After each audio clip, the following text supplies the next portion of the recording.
చేస్తే model code of conduct కింద వస్తారు అని చెప్పని మోడల్ కోడ్ ఆఫ్ కండక్ట్లో కూడా ఉంది. కాబట్టి దీన్ని వెంటనే విచారణ చేసి ఇటువంటి మోడల్ కోడ్ ఆఫ్ కండక్ట్ ఉండగా ఇటువంటి తప్పుడు ప్రకటనలు చేసినటువంటి చంద్రబాబు నాయుడు గారి మీద క్రిమినల్ చర్యలు తీసుకోవాల్సిందిగా అని చెప్పని వారిని రిక్వెస్ట్ చేశాం. వారు కూడా తప్పకుండా దీని మీద ఎంక్వైరీకి ఆదేశిస్తాను, విచారణ చేసి దాని కింద వస్తే కనుక తగు చర్యలు తీసుకుంటామని చెప్పని కూడా ఎలక్షన్ కమిషనర్ గారు చెప్పారు, స్టేట్ ఎలక్షన్ కమిషనర్ గారు. అలాగే నిన్న కూడా వైఎస్ఆర్ కాంగ్రెస్ పార్టీ తరఫున చంద్రబాబు నాయుడు గారు సతీమణి గారు పురంధేశ్వరి గారు భువనేశ్వర్ గారు మన్నించండి, చంద్రబాబు నాయుడు గారు సతీమణి గారు భువనేశ్వరి గారు నిన్న ఆవిడ ఎన్నికల నియమావళికి విరుద్ధంగా పక్కన ఎన్నికల్లో పోటీ చేసేటువంటి తెలుగుదేశం పార్టీ అభ్యర్థులు అలాగే ఎమ్మెల్సీ వీళ్ళందరూ ఉండగా ప్రజల్ని ప్రలోభ పెట్టేటువంటి ప్రయత్నం కింద వచ్చేటువంటి చెక్కుల పంపిణీ కార్యక్రమం ఎన్నికల నియమావళికి విరుద్ధంగా ఆవిడ చెక్కులు పంచిపెట్టడం అనేది సాక్షాత్తు వాళ్ళ ఈనాడులోనే అచ్చు వేశారు.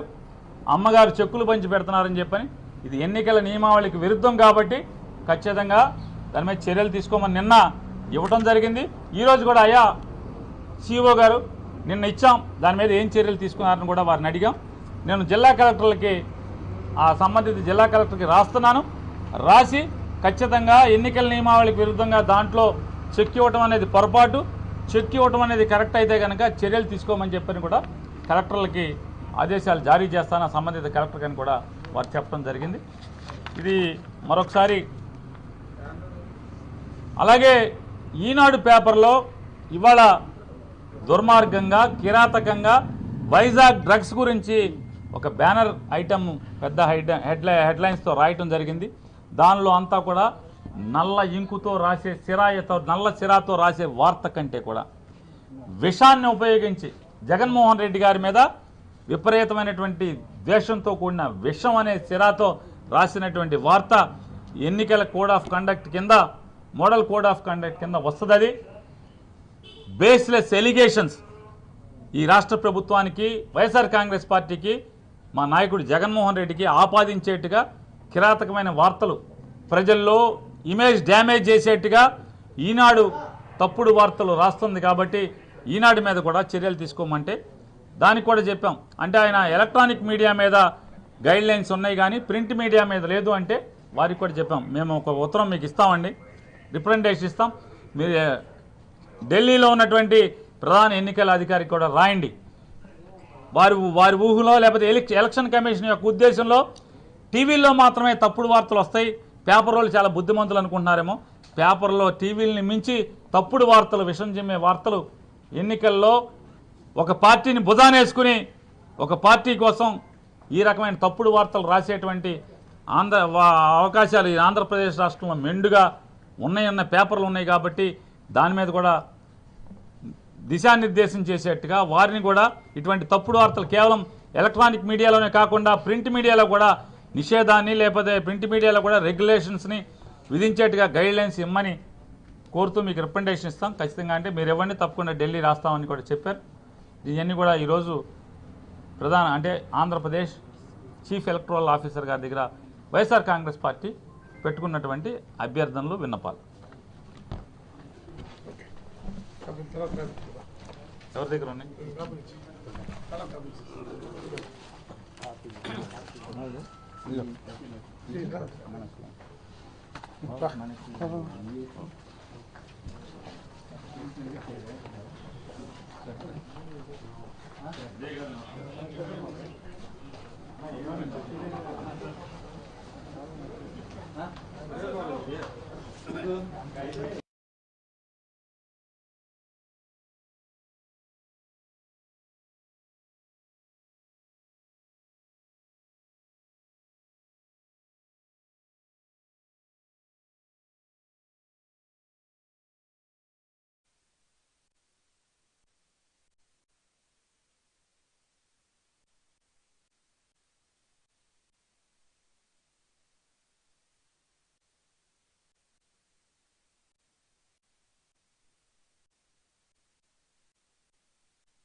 అంటే రెడ్ వచ్చి మొదలట్లాగా ఉంది. మిమ్మల్ని కాదు ఎవరినన్నా ఎవరికి అర్థమైంది. ఈనాడు మమ్మల్ని మా మీద బురద వేయటానికి సిద్ధంగా ఉంటుంది, దేనికి సిద్ధంగా ఉండదు. ఇవాళ నిన్న విశాఖపట్నంలో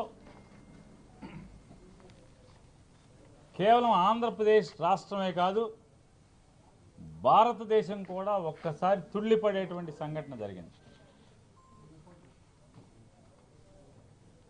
ఊహకందని విధంగా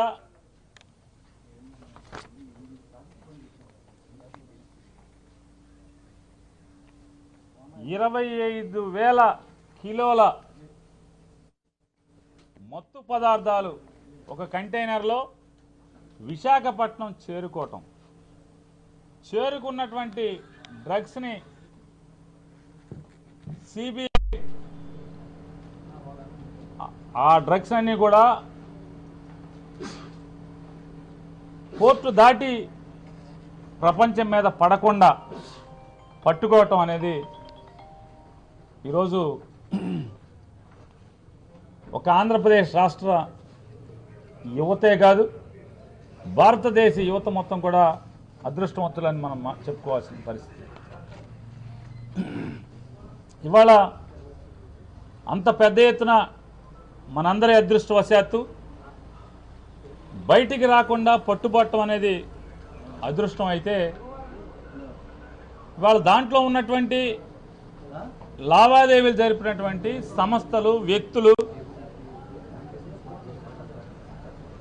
ఎవరా అనేది సిబిఐ కానీ ప్రపంచం కానీ ఆంధ్ర రాష్ట్ర ప్రజలు కానీ అజగట్టుకోక మునిపే ఒక్కసారిగా చంద్రబాబు నాయుడు గారు వైఎస్ఆర్ కాంగ్రెస్ పార్టీ మీద, జగన్మోహన్ రెడ్డి గారి మీద, ఆంధ్రప్రదేశ్ రాష్ట్ర ప్రభుత్వం మీద విషం చిమ్మేటువంటి కార్యక్రమం మొదలుపెట్టేశారు. ఎంత కిరాతకంగా దుర్మార్గంగా ఎవరయ్యా ఈ వ్యక్తులు అని చూస్తుంటే ఇవాళ ఏంటి చంద్రబాబు ఎందుకు వచ్చాడు, అసలు ఇంకా సిబిఐ నోరిప్పలేదు, ఎవరి వ్యక్తులు ఏంటి, కంటైనర్ ఏంటి అని మీడియా కానీ ప్రపంచం కానీ అజగనుకోక ముందే ఆయన బయటకు వచ్చి మాట్లాడేస్తాడు, విషం చిమ్ముతాడు. ఎవరయ్యా ఈ వ్యక్తులు అంటే విదేశాల నుంచి డ్రగ్స్ అందుకున్న వాళ్ళు ఎవరయ్యా అంటే అడ్రస్లని చూస్తే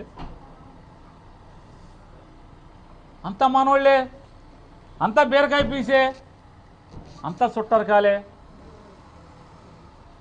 మరిదికి చుట్టం, వదినికి చుట్టం, వ్యాపారాలు, భాగస్వామ్యం, వాటాలు అంతా వీళ్ళే. విషం మాత్రం జగన్మోహన్ రెడ్డి గారి మీద. ఎందుకు 45 ఏళ్ల ఇండస్ట్రీ, 14 ఏళ్ల ముఖ్యమంత్రి, 75 ఏళ్ల వయసు, పొలాల్లో రావి చెట్టుకి తాడి చెట్టుకి కూడా వయసు వచ్చింది, కానీ ఎంతో కొంత జనానికి పనికి వచ్చే పనులు చేస్తూ ఉంటాయి. కానీ ఈయన అనుభవం, ఈయన వయసు ఎవరికి ఉపయోగం? ఈ డ్రగ్స్కి ఎవరి మన చుట్టాలు తెచ్చుకోవటం ఏంటి, మన బీరకాయ పీస్ తెచ్చుకోవటం ఏంటి, మన వదిన గారి చుట్టాలు ఉండటం ఏంటి, వదిన గారి ఇంట్లో పిల్లలు ఉండటం ఏంటి? ఇక అదృష్టం ఏంటంటే ఒక్కడి పేరు చివరి రెడ్ లేదు, బతికిపోయాం. ఎవడన్నా దురదృష్టవశాత్తు ఒక రెడ్డో లేదా ఆడేమన్నా కాపోడో ఏంటి పేరుందని జగన్మోహన్ రెడ్డి అవుట్ మొత్తం. ఈనాడు జ్యోతి. అసలు మీ చుట్టాలు దొరికితేనే మామూలుగా మీ చుట్టాలు డ్రగ్స్ తెప్పించారంటేనే జగన్మోహన్ రెడ్డి తెప్పించారని విషయం చెబుతూ ఉంటే, అందుకోసమే ఎలక్షన్ కమిషనర్ గారిని కలిసాం. అయా దీన్ని లోతుగా విచారణ చేయాలి. తెలుగుదేశం పార్టీ మాకు భయాలు, అనుమానాలు ఉన్నాయి. ఈ రాష్ట్ర ప్రజలకి, వైఎస్ఆర్ కాంగ్రెస్ పార్టీకి ఆందోళనలుగా ఉన్నాయి. బ్రాందీ పంచేటువంటి స్థాయి నుంచి దాటి ఈ రాష్ట్రంలో ఓటు కోసం డ్రగ్స్ ఏమన్నా పంచిపెడతాకి తెచ్చాడా చంద్రబాబు? ఆయన కొడుకు. ఒక్కసారి లోతుగా దీన్ని విచారణ చేయించి త్వరితగతిన దీన్ని అరకట్టండి. ఈ ఓడ వెనకాల మరింకో ఓడ కానీ మరొక మార్గంలో కానీ తెచ్చేటువంటి ప్రయత్నాలు చేసేటువంటి అవకాశాలు మెండుగా ఉన్నాయి. ఎందుకంటే ఇతను తిరిగేదంతా చేసిన సావాసాలన్నీ కూడా దొంగలతోనే. 5 ఏళ్ళు ముఖ్యమంత్రిగా ఉన్నప్పుడు ఇట్లాగే సింగపూర్ నుంచి ఒక దొంగను తెచ్చి మొత్తం రాత మర్యాదలు చేసి ప్రభుత్వాన్ని అప్పజెప్పేశాడు. కొత్త అల్లుడిలాగా మర్యాదలు చేసేవాడు అతన్ని అడ్డం పెట్టి. ఇవాళ అదే సింగపూర్ మంత్రి జైల్లో ఉన్నాడు. పాపాలు చేశాడు, దోచాడు సింగపూర్ని చెప్పని, తప్పుడు వ్యాపారాలు చేశాడని చెప్పని, లంచాలు తీసుకున్నాడని చెప్పని. కాబట్టి ప్రపంచవ్యాప్తంగా చంద్రబాబు నాయుడు ఎప్పుడు అధికారంలో ఉన్నా ప్రపంచంలో ఏదో ఒక దేశంలో తప్పుడుతనంతో, దొంగతనాలతో, అవినీతి పరులతో, మాఫియా వ్యక్తులతో అంటగాగినటువంటి ఉదాహరణలు కోకొల్లలుగా ఉన్నాయి. కాబట్టి అతనికి ఉన్నటువంటి పరిచయాలలో ఈ రకమైనటువంటి దిగజారి, అంటే రాజకీయాల కోసం ఎంతకైనా దిగజారేటువంటి, తండ్రి లాంటి మామను పొడిచినాడు, బావమరిదిని కాళ్ళు పుచ్చుకు లాగినాడు, వదిన గారిని తోడల్లుణ్ణి మోసం చేసినాడు, ఒకే కడుపున పుట్టినటువంటి సొంత తమ్ముడిని వంచన చేసినటువంటి, అంటే రాజకీయాల కోసం ఎవడినైనా ఎంతకైనా నమ్ముకున్న వాళ్ళని కూడా ఏ రకంగా దిగజార్చి ప్రవర్తిస్తాడో మనకు ఉదాహరణలు ఉన్నాయి. కాబట్టి ఖచ్చితంగా దీని మీద లోతైన విచారణ చేయాలి. మళ్ళీ ఈ ఎన్నికల్లోపు వీళ్ళు డ్రగ్స్ తెచ్చి జనాల మీద వదిలి పంచిపెట్టకుండా ఓటు కోసం ఏమైనా చేసేటువంటి దిగజారే ప్రవర్తన చేయకుండా అరికట్టాలని చెప్పిన ఎలక్షన్ కమిషన్ గారిని కోరటం జరిగింది. ఆయన తప్పకుండా కేంద్ర ఎన్నికల కమిషన్ గారి ద్వారా కేంద్ర సంస్థలన్నీ కూడా, విచారణ సంస్థలన్నీ కూడా అలర్ట్ చేసి అటువంటి పాపాలు జరగకుండా చూస్తానని చెప్పి ఆయన చెప్పారు. అలాగే నిన్న రాత్రి ఈ విషం చిమ్మే కార్యక్రమం తన సొంత ట్విట్టర్ అకౌంట్లో చంద్రబాబు నాయుడు గారు ఏ రకంగా విషం చిమ్మాడో దీన్ని కూడా కాపీ ఆయనకి ఇవ్వటం జరిగింది. ఆయన చదివి, ఇది చంద్రబాబు నాయుడు గారి సొంత అకౌంటా అని అడిగారు. అవునండి, ఇది ప్రెస్ స్టేట్మెంట్ కాదు, ఆయన ట్విట్టర్ అకౌంటే అని చెప్పాం. కావాలంటే మీరు వెరిఫై చేసుకోండి. చంద్రబాబు నాయుడు సొంత ట్విట్టర్ అకౌంట్లోంచి, పర్సనల్ అకౌంట్లోంచి ఇది ట్వీట్ చేశాడు. ఈ రకంగా ట్వీట్ చేయడం అనేది మోడల్ కోడ్ ఆఫ్ కాండక్ట్, ఏదైతే ఎన్నికల నియమావళి అనుసరించి ఇది తప్పుడుతనం, ఇది క్లియర్గా మోడల్ కోడ్ ఆఫ్ కాండక్ట్లో చెప్పింది. ఎక్కడా కూడా నిందలేయటం కానీ, ఆధారాలు లేకుండా రాజకీయ ప్రత్యర్థుల మీద, రాజకీయ వ్యతిరేకుల మీద తప్పుడు ప్రకటనలు కానీ, నిందారోపణలు కానీ చేస్తే చేయకూడదు, చేస్తే మోడల్ కోడ్ ఆఫ్ కండక్ట్ కింద వస్తారు అని చెప్పని మోడల్ కోడ్ ఆఫ్ కండక్ట్లో కూడా ఉంది. కాబట్టి దీన్ని వెంటనే విచారణ చేసి ఇటువంటి మోడల్ కోడ్ ఆఫ్ కండక్ట్ ఉండగా ఇటువంటి తప్పుడు ప్రకటనలు చేసినటువంటి చంద్రబాబు నాయుడు గారి మీద క్రిమినల్ చర్యలు తీసుకోవాల్సిందిగా అని చెప్పని వారిని రిక్వెస్ట్ చేశాం. వారు కూడా తప్పకుండా దీని మీద ఎంక్వైరీకి ఆదేశిస్తాను, విచారణ చేసి దాని కింద వస్తే కనుక తగు చర్యలు తీసుకుంటామని చెప్పని కూడా ఎలక్షన్ కమిషనర్ గారు చెప్పారు, స్టేట్ ఎలక్షన్ కమిషనర్ గారు. అలాగే నిన్న కూడా వైఎస్ఆర్ కాంగ్రెస్ పార్టీ తరఫున చంద్రబాబు నాయుడు గారు సతీమణి గారు పురంధేశ్వరి గారు భువనేశ్వర్ గారు మన్నించండి, చంద్రబాబు నాయుడు గారు సతీమణి గారు భువనేశ్వరి గారు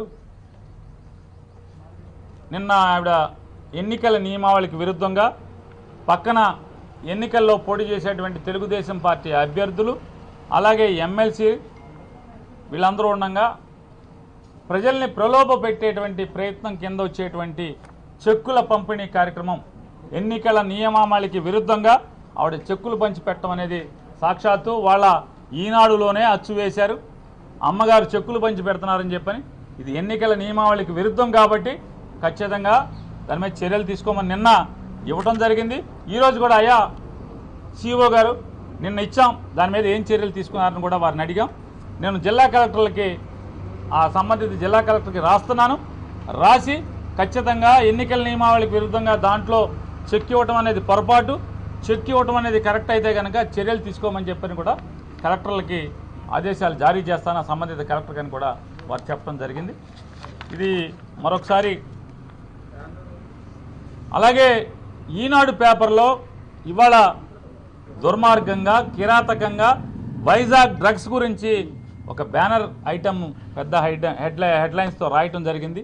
దానిలో అంతా కూడా నల్ల ఇంకుతో రాసే నల్ల సిరాతో రాసే వార్త కంటే కూడా విషాన్ని ఉపయోగించి జగన్మోహన్ రెడ్డి గారి మీద విపరీతమైనటువంటి ద్వేషంతో కూడిన విషం అనే సిరాతో రాసినటువంటి వార్త ఎన్నికల కోడ్ ఆఫ్ కండక్ట్ కింద, మోడల్ కోడ్ ఆఫ్ కండక్ట్ కింద వస్తుంది. అది బేస్లెస్ ఎలిగేషన్స్ ఈ రాష్ట్ర ప్రభుత్వానికి, వైఎస్ఆర్ కాంగ్రెస్ పార్టీకి, మా నాయకుడు జగన్మోహన్ రెడ్డికి ఆపాదించేట్టుగా కిరాతకమైన వార్తలు, ప్రజల్లో ఇమేజ్ డ్యామేజ్ చేసేట్టుగా ఈనాడు తప్పుడు వార్తలు రాస్తుంది. కాబట్టి ఈనాడు మీద కూడా చర్యలు తీసుకోమంటే దానికి కూడా చెప్పాం. అంటే ఆయన ఎలక్ట్రానిక్ మీడియా మీద గైడ్ లైన్స్ ఉన్నాయి కానీ ప్రింట్ మీడియా మీద లేదు అంటే వారికి కూడా చెప్పాం. మేము ఒక ఉత్తరం మీకు ఇస్తామండి, రిప్రజెంటేషన్ ఇస్తాం, మీరు ఢిల్లీలో ఉన్నటువంటి ప్రధాన ఎన్నికల అధికారికి కూడా రాయండి.